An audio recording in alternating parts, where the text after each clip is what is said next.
नमस्कार दोस्तों, मैं एस के चौधरी एंडीज कोचिंग की ऑनलाइन क्लास में आपका स्वागत करता हूं। आज फिर मैं उपस्थित हूं दैनिक समसामयिकी को लेकर। तो आज है 5 जुलाई 2020। तो 5 जुलाई 2020 से संबंधित महत्वपूर्ण घटनाक्रम पे हम चर्चा करेंगे। तो आइए देखते हैं हेडलाइंस। सबसे पहला हेडलाइंस हमें देखना है कि ब्लैक नेशनल एंथम ये अभी हाल ही में क्यों चर्चा में रहा है, इसको हम लोग देखेंगे। दूसरा है पौधा लगाओ पर्यावरण बचाओ। पौधा लगाओ पर्यावरण बचाओ कार्यक्रम कहाँ शुरू किया गया और ये क्या योजना है, इसको हम लोग देखेंगे। द ग्लोबल ई कचरा मॉनिटर रिपोर्ट, अभी ई कचरा पे संयुक्त राष्ट्र संघ ने एक रिपोर्ट जारी की है, उसको हम लोग देखेंगे। जयपुर अभी हाल ही में चर्चा में क्यों रहा है, यहाँ विश्व का तीसरा बड़ा क्रिकेट स्टेडियम बनाया जा रहा है, देखेंगे आगे इसके बारे में और जानकारी। व्लादिमीर पुतिन ये क्यों चर्चा में रहे हैं, तभी इन्होंने संविधान संशोधन करके इस तरह का सिस्टम बना लिए हैं कि अब 2036 तक के राष्ट्रपति बने रहेंगे। तो ये चर्चा में इसलिए आया है। शेषनाग, भारत की सबसे लंबी ट्रेन यानी इंडियन रेलवे द्वारा सबसे लंबी ट्रेन चलाई गई है जिसका नाम है शेषनाग, इसको हम लोग देखेंगे कि चर्चा में क्यों है और ये कहां से कहां तक चली है। अभी हाल ही में समुद्री मछली उत्पादन से रिपोर्ट आई है, भारत में सबसे ज्यादा समुद्री मछली कहां हो गई है 2019 की रिपोर्ट के अनुसार, देखेंगे आगे हम लोग। पल्स क्या है, यह 3D प्रिंटेड नेकलेस है जिसे संयुक्त राज्य अमेरिका ने विकसित किया है संक्रमण को रोकने के लिए।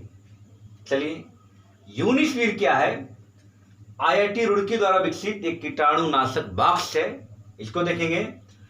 अभी हाल ही में ऑल इंडिया रेडियो क्यों चर्चा में आया है, क्योंकि इसने संस्कृत में अपना पहला समाचार पत्रिका कार्यक्रम संस्कृत साप्ताहिकी शुरू किया है। ये थे आपके महत्वपूर्ण हेडलाइंस। अब आते हैं हम लोग चर्चा करते हैं। चलिए, सबसे पहले ब्लैक नेशनल एंथम क्या है। आपको पता है कि संयुक्त राज्य अमेरिका में इस समय वहाँ के एक अफ्रीकी मूल का अमेरिका का नागरिक जॉर्ज फ्लॉयड की मृत्यु के बाद वहाँ नस्ल भेद विरोधी आंदोलन चल रहा है। तो अमेरिका की जो football league, national football league ने घोषणा की है कि राष्ट्रगान से पहले ब्लैक नेशनल एंथम बजाई जाएगी। नस्लवाद के विरोध में इस कार्य शुरू हुआ। तो ध्यान देना है कि ब्लैक नेशनल एंथम को 1900 ईस्वी में जेम्स वेल्डन जॉनसन ने लिखा था, और इन्होंने लिखा था और जिसको ये कहा जाता है कि ये समर्थन में है जो ब्लैक लोग हैं, जो अफ्रीकी मूल के लोग, उनकी स्वतंत्रता के लिए, उनकी वॉइस के लिए ये चलाया जाना एक कार्यक्रम था, ब्लैक नेशनल एंथम। ठीक है ना। तो अब ये चर्चा में इसलिए आ गया कि वहां की फुटबॉल टीम जो थी, अमेरिका की फुटबॉल टीम ने कहा है कि राष्ट्रगान से पहले ब्लैक नेशनल एंथम को बजाया जा, तभी हम वास्तव में नस्लवाद के विरुद्ध एक हम अभियान को बड़ा कर सकते हैं। अमेरिका का राष्ट्रगान क्या है, द स्टार स्पैंगल्ड बैनर, ये अमेरिका का राष्ट्रगान है और उस राष्ट्रगान से पहले ब्लैक नेशनल एंथम को बजाए जाने की मांग की जा रही है, ये चर्चा में है। तो ये आपको ध्यान में रखना है। पूछ सकता है इसके लेखक कौन है, इस सॉन्ग को किसने लिखा है, तो उनका नाम है जेम्स वेल्डन जॉनसन। चर्चा में क्यों है, क्योंकि अमेरिका की फुटबॉल लीग ने ये अपना योजना बनाया है कि हम राष्ट्रगान से पहले ब्लैक नेशनल एंथम को सॉन्ग को गाएंगे, तभी जाकर नस्लवाद के विरुद्ध एक हमारा योगदान हो पाएगा। ठीक है ना। तो इस तरह की एक सोच है नस्लवाद के विरुद्ध तमाम तरह, जैसे फेयर लवली ने फेयर शब्द को हटा रहा है, तो इस तरह की कई चीजें आपको देखने को मिलेगी। चलिए, अब आते हैं पौधा लगाओ पर्यावरण बचाओ। ये क्या है, ये एक वृक्षारोपण कार्यक्रम है जिसे दिल्ली सरकार द्वारा दिल्ली में प्रदूषण को कम करने के लिए चलाया गया है अभियान है। इस अभियान के तहत 10 जुलाई से 16 जुलाई 2020 के बीच लगभग 31 लाख पेड़ लगाए जाएंगे। एक बहुत ही महत्वपूर्ण है, ये पूछा जा सकता है कि पौधा लगाओ पर्यावरण बचाओ कार्यक्रम कहाँ शुरू किया गया है? तो दिल्ली में शुरू किया गया है। और किसके द्वारा शुरू किया है? दिल्ली सरकार द्वारा। ठीक है, चलिए कितने लाख पेड़ लगाए जाएंगे?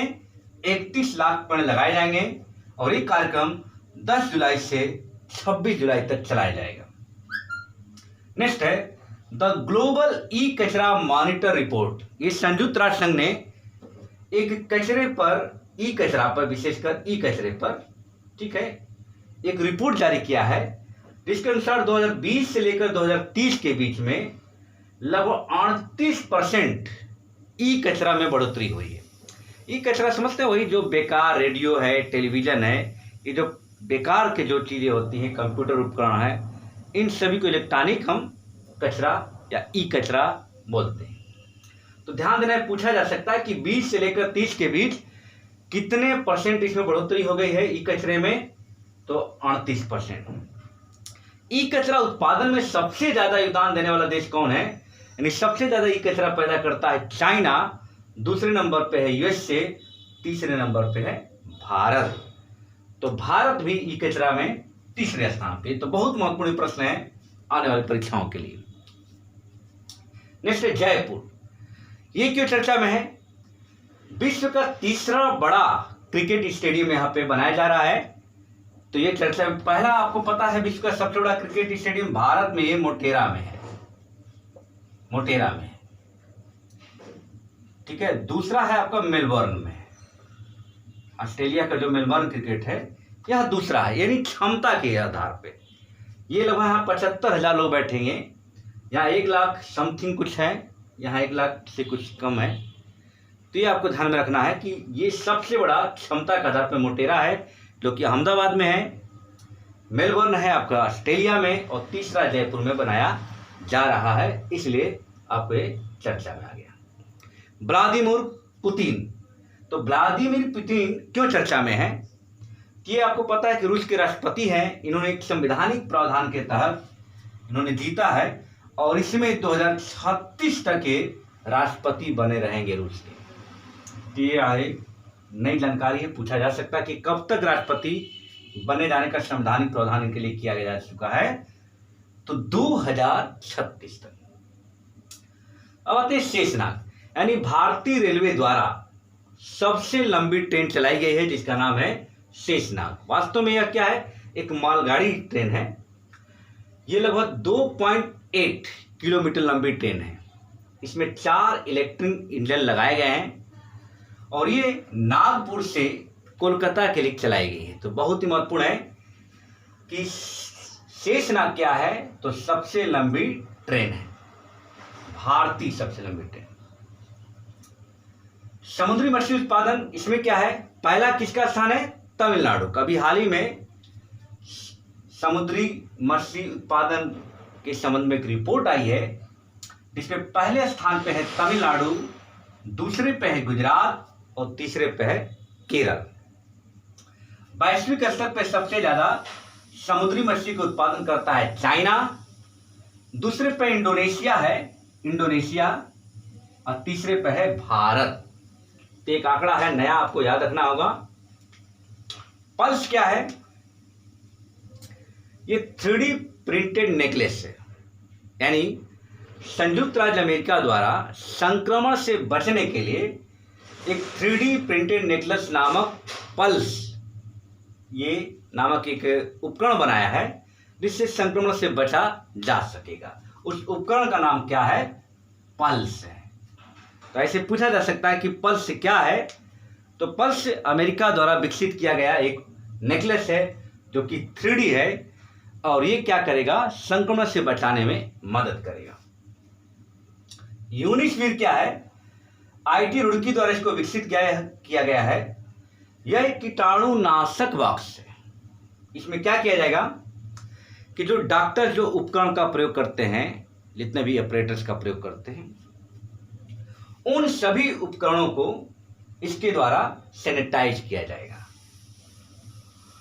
नेक्स्ट है ऑल इंडिया रेडियो। ये क्या है कि अभी हाल ही में क्यों चर्चा में आ गया कि ऑल इंडिया रेडियो ने पहली बार संस्कृत में अपना समाचार पत्रिका कार्यक्रम शुरू किया है। उसका नाम है संस्कृत साप्ताहिकी। तो जो आपको ये 20 मिनट का कार्यक्रम रहेगा, ये ऑल इंडिया रेडियो द्वारा शुरू किया जाएगा। तीर्थ आज के कुछ महत्वपूर्ण करंट अफेयर्स एक बार आइए हेडलाइंस को देख लेते हैं। नस्लवाद के खिलाफ ब्लैक नेल्सन एंथम अभी चर्चा में इसलिए था क्योंकि वहां की फुटबॉल लीग ने, नेशनल फुटबॉल टीम ने ये घोषित किया है कि राष्ट्रगान से पहले अगर हम इसको गाते हैं तभी जाके नस्लवाद के विरुद्ध जो आंदोलन है उसको सक्रिय किया जा सकता है या उसे और जागरूक किया जा सकता है। पौधा लगाओ पर्यावरण बचाओ, ये 31 लाख वृक्षारोपण कार्यक्रम है जो दिल्ली सरकार द्वारा शुरू किया जाएगा 10 जुलाई से 26 जुलाई के बीच। द ग्लोबल ई कचरा मॉनिटर रिपोर्ट के तहत 2020 से लेकर 30 के बीच 38% कचरा की बढ़ोतरी हुई है। इसमें सबसे ज्यादा योगदान चाइना का है। विश्व का तीसरा बड़ा क्रिकेट स्टेडियम कहां बनाया जा रहा है? जयपुर में। व्लादिमीर पुतिन क्यों चर्चा में है कि ये 2036 तक के लिए राष्ट्रपति अब बने रहेंगे। भारत की सबसे लंबी रेल शुरू की गई जिसका नाम है शेषनाग है। ये सबसे लंबी रेलवे ट्रेन है। ये मालगाड़ी ट्रेन है जो अभी शुरू किया गया है नागपुर से कोलकाता के लिए। इसकी लंबाई 2.8 किलोमीटर है। समुद्री मछली उत्पादन में भारत का पहला राज्य है तमिलनाडु हो गया है और विश्व में है चाइना। पल्स क्या है? अमेरिका द्वारा विकसित किया गया है संक्रमण से बचने के लिए 3D प्रिंटेड नेकलेस है। यूनिस्वीर क्या है? एक कीटाणुनाशक वाक्स है जो IIT रुड़की द्वारा विकसित किया गया है विशेषकर डॉक्टरों के उपकरणों को सैनिटाइज करने के लिए। और ऑल इंडिया रेडियो द्वारा संस्कृत में पहला समाचार कार्यक्रम को शुरू किया गया जिसका नाम है साप्ताहिक संस्कृत साप्ताहिकी। तीर्थ आज के कुछ महत्वपूर्ण करंट अफेयर्स। अगर पसंद आए तो इसको लाइक कीजिए, शेयर कीजिए, सब्सक्राइब कीजिए। अब आपको डेली करंट अफेयर की श्रृंखला में रात 8 से 9 के बीच में डेली में डाल दिया करूंगा। ठीक है, धन्यवाद।